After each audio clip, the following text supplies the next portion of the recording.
बेटा, गरीब घर की लड़की का मतलब ये नहीं कि वो बुरी है, लेकिन उसके परिवार की समस्याएं, कमी, आर्थिक तनाव सब धीरे धीरे तुम्हारे कंधे पर आ जाते हैं। कभी उसकी बहन की फीस, कभी उसके भाई का कर्ज, कभी उनके घर का राशन, ये सब तुम्हारी जिम्मेदारी बन जाते हैं।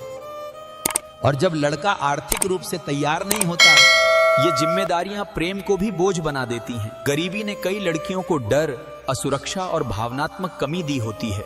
वो सोचती है मैं कम हूं, कहीं मुझे छोड़ न दे। और बेटा, जहां असुरक्षा हो वहां शांति नहीं टिकती। रिश्ता हमेशा बराबरी पर चलता है। अगर एक पक्ष बहुत नीचे महसूस करे तो रिश्ता संतुलन खो देता है। लड़का चाहे जितना अच्छा हो, लेकिन विवाह के बाद दो परिवार जुड़ते हैं। अगर एक परिवार बहुत संपन्न है और दूसरा बहुत गरीब हो तो सोच, आदत, रीति रिवाज और अपेक्षा सब टकराते हैं। और बेटा, जब दो परिवार साथ नहीं चल पाते तो बीच में लड़की और लड़का दोनों पिस जाते हैं। बेटा, प्रेम सिर्फ कुछ महीनों का भाव है, लेकिन विवाह एक जीवन भर की जिम्मेदारी। यदि लड़का आर्थिक रूप से सक्षम नहीं और लड़की का परिवार भारी जिम्मेदारी लेकर आता है तो ये विवाह धीरे धीरे टूटने लगता है। गरीबी समस्या नहीं, पर गरीबी का बोझ जब विवाह पर डाला जाए तो विवाह टूट जाता है। बेटा, गरीब लड़की बुरी नहीं होती, बुरा तब है जब लड़का अपनी हालत जाने बिना जिम्मेदारी उठा ले। मुद्दा लड़की की गरीबी का नहीं, मुद्दा ये है कि क्या तुम उस गरीबी के साथ आने वाली जिम्मेदारियों को निभाने के लिए तैयार हो। अगर हाँ तो गरीब लड़की भी लक्ष्मी बन जाती है, अगर नहीं तो अमीर लड़की भी जीवन को नरक बना सकती है। विवाह पैसा देखकर नहीं होता, पर विवाह बिना समझ, तैयारी और जिम्मेदारी के कभी नहीं चल सकता।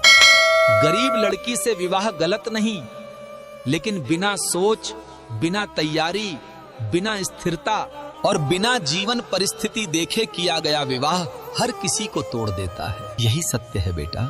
सनातन का अर्थ है जो न कभी शुरू हुआ न कभी खत्म होगा, जो न समय से बंधा है तो न किसी व्यक्ति से।